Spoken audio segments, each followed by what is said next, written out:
AfterBuzz TV, starting place to the likes of WWE female superstars Cathy, Kelley, Sonya, Deville, and Zelina Vega proudly presents Women's Wrestling Weekly, the world's first podcast and YouTube series dedicated exclusively to women's wrestling, featuring all the latest news as well as interviews with top superstars in the industry.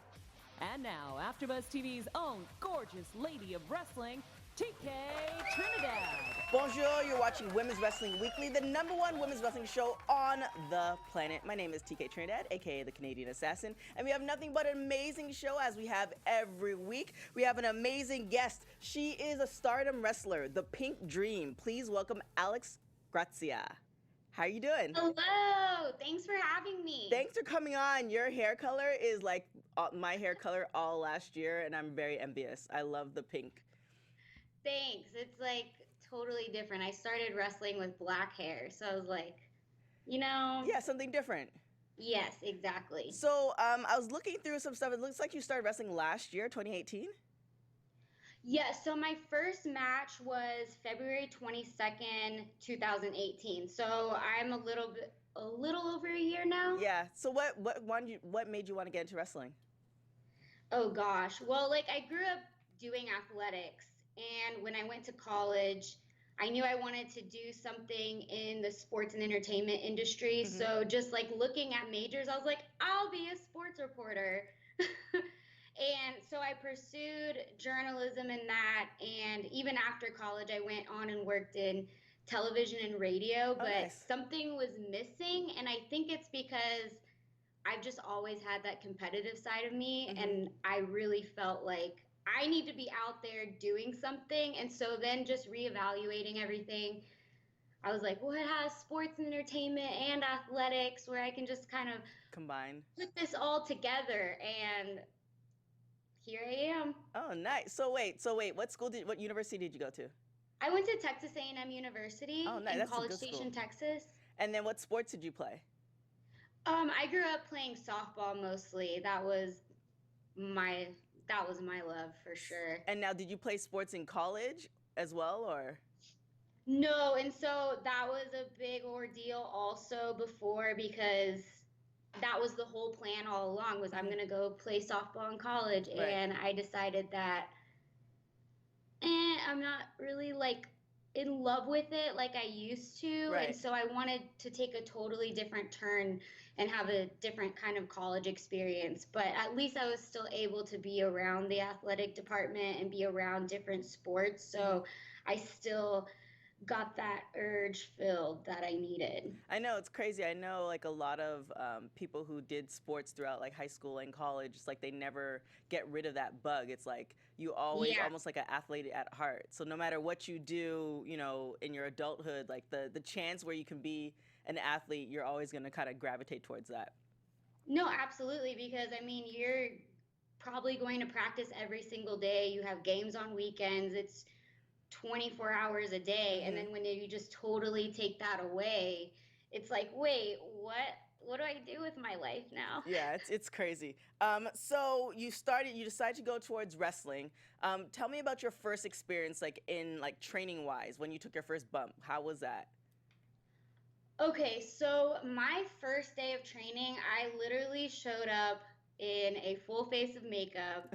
I was wearing all pink, like pink tank top, pink yoga pants. I had my like pink tennis shoes, and I could just feel like the heat and the stares on me when I walked in. Like, it's like, this girl, like she has no idea what she's getting into. But I mean, like I knew like I wanted to do something physical, and like I really don't look like, oh, like I'm gonna go in the ring and like beat your butt. But right. I was just like the urge of that, like, because I finally was feeling that competitive side of me. But our first week was all just cardio, and pretty much they're just trying to like get you out of there. And it's like, oh, okay, 50 burpees, like let's go. And they're trying to get me out while people in the class are dying, and they're like.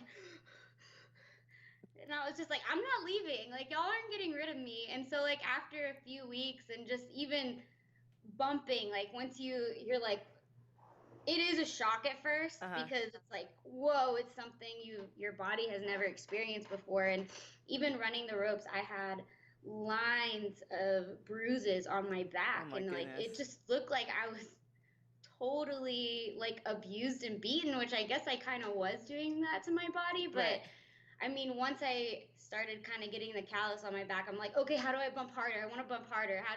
Can I bump from the second rope? Can I bump from the third rope? Like, just to practice, because I'm like, okay, if I can do it from the top rope, then I'll definitely be able to bump like standing on the ground, no problem. So it just like every single thing, I was just like, how do I do it better? How do I do it more? Like, I want to be the best at it. So, how many people started in your class?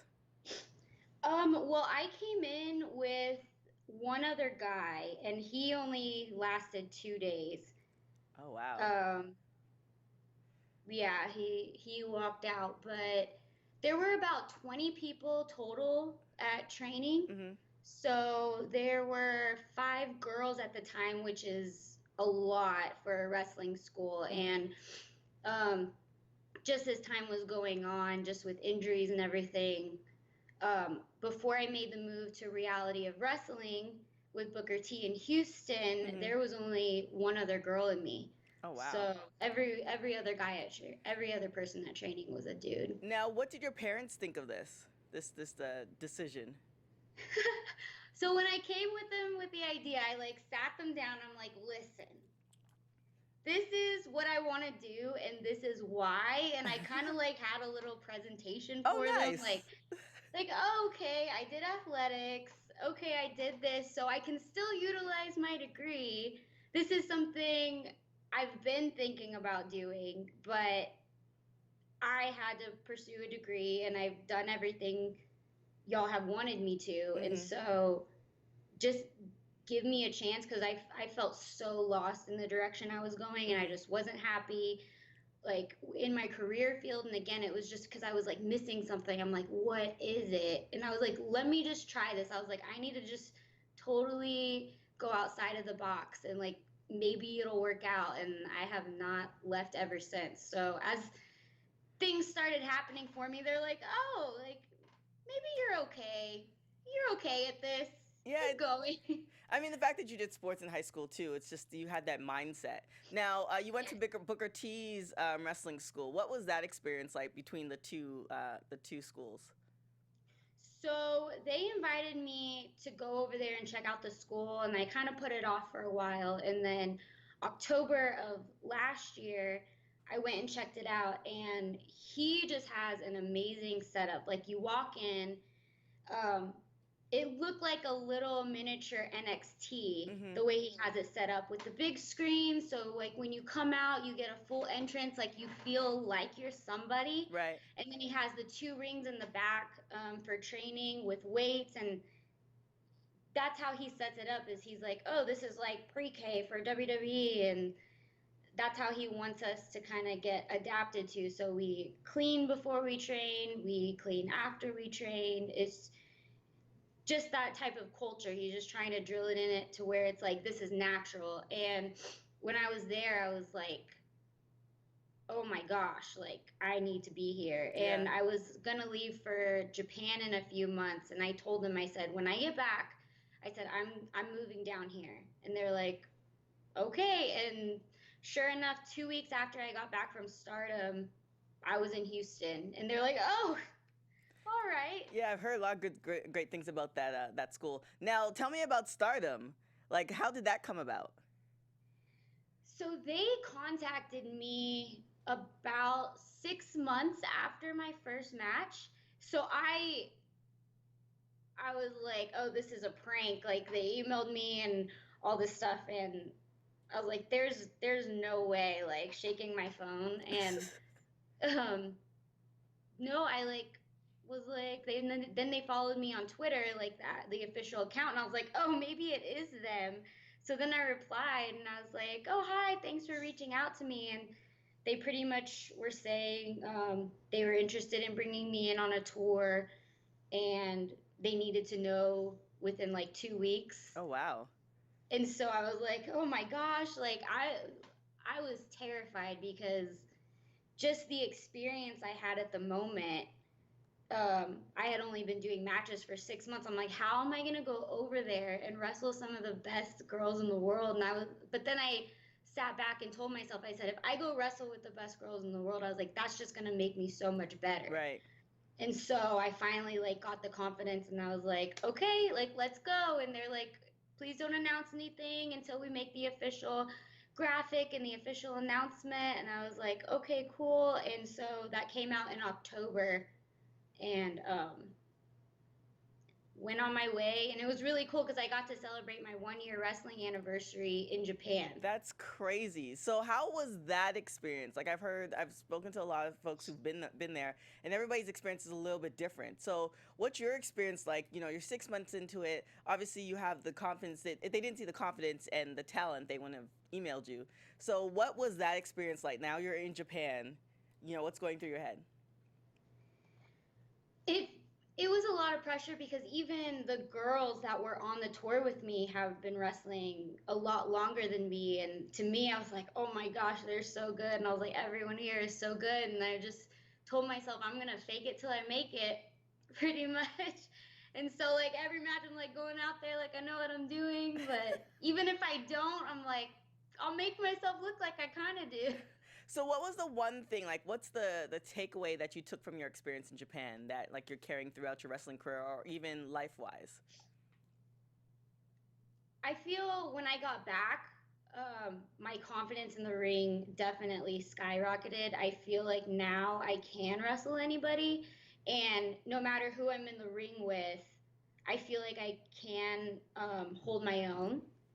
And so that's definitely what I took away, because I would be terrified before matches. And of course, like I still get nervous. The nerves are always going to be there. Mm-hmm. But now I'm excited to get in the ring, and I'm like, okay, who am I wrestling? Like, and it's like a challenge for me, but a good challenge. And so it's not like I'm scared of the challenge now. Now I want to like take it on. And now who have you had your best match with so far? Oh man. I feel like I've had pretty good matches with AQA. She's at Reality of Wrestling. Okay. She's just super athletic, super agile, one of the most athletic girls I've ever witnessed in my life. And also Thunder Rosa. Oh, love Thunder Rosa. Yes, awesome. She definitely pushes me past limits that I didn't even know were there. And she's kind of been there with me since the very beginning. Nice. Because she used to own like Sabotage Wrestling, and just 30 days into training, I went and did a seminar, and she just said, however you want to be involved, we want you to be involved until you're ready to wrestle. And so that kind of gave me my foot in the door. I ring announced for them until eventually I was on the card. Nice. And now, who do you want to have your matches against? Or who do you have like a list of folks that you're like, man, I can't wait to wrestle with her or him? Oh my gosh. I've always wanted to wrestle Su Yung. Yeah. I think that'll be really good. My dream match though is Alexa Bliss. Oh, that would be kind of, I could see that. I could see that. Like, we're the same size, and I was like, okay, like this could work. And there's never anyone my size that I wrestle, so I think it'd be a really interesting thing to kind of see like the matchup. Yeah, nice. That's dream match for sure. I like that. So what's your ultimate goal for wrestling? Definitely to get signed somewhere, so wrestling is my career. I already feel like it is my career, but definitely that contract wouldn't hurt. And now there's so many contracts now. I mean, AEW, WWE. It's great. Yeah, it's there's a lot more opportunities contract-wise. All right, so we're gonna do something called Rapid Hot Tags. Okay. Women's Wrestling Rapid Hot Tags. So I'm gonna ask you a question. You're gonna it's all good questions, and you just say the first thing that comes to your mind. So always early or always late? Wait, I'm picking one or the other? Yep, you can say whichever one you are. I'd say always early. Last person you text? My mom. If you can listen to one album for the rest of your life, what will it be? Jackson 5. Ooh, that's a good one. If you have one superpower, what would it be? I would want to be able to speak any language in the world. I like that. Weekends or weekdays? Weekdays. Costume parties or pool parties? Pool parties. What is the one thing you love about yourself? I would say that I'm not afraid to be myself. And if you can binge watch one, what was the last show you binge watched? I watch Keeping Up with the Kardashians all the time. So no matter what time of day, what episode it is, a decade ago or the new episode, I'm there. Yeah, it feels like this season's getting a little bit on the serious end of things. It's kind of interesting. I know. So it's like, okay. I love it. Yeah, it's good. Now, if you were a crayon, what color would you be? Pink. So she's like, isn't it obvious? No. Any big matches coming up that we should look out for? So I have Wrestle Circus next month. That'll be really good.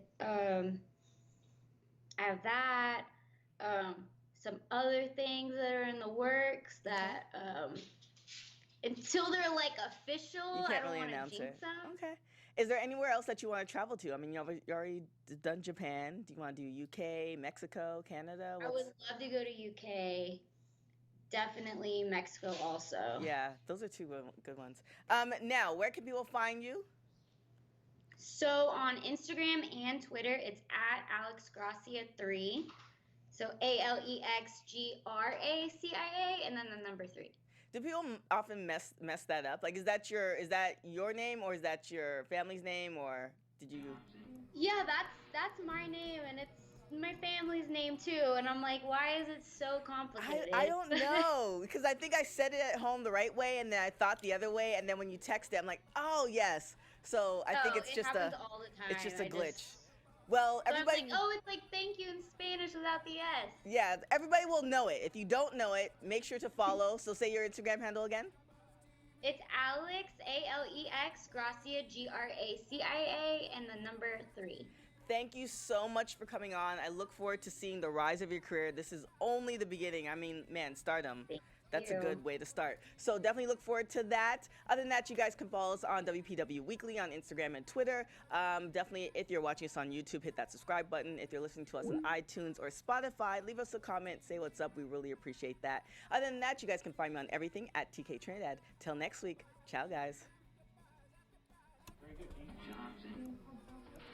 From executive producers Kevin Undergaro, Maria Menounos, Phil Svitek, producer TK Trinidad, and me, Mark Donica, your voice of AfterBuzz TV Wrestling. We ask you to rate and comment on iTunes, subscribe to AfterBuzz Wrestling on YouTube, and find us on all social media.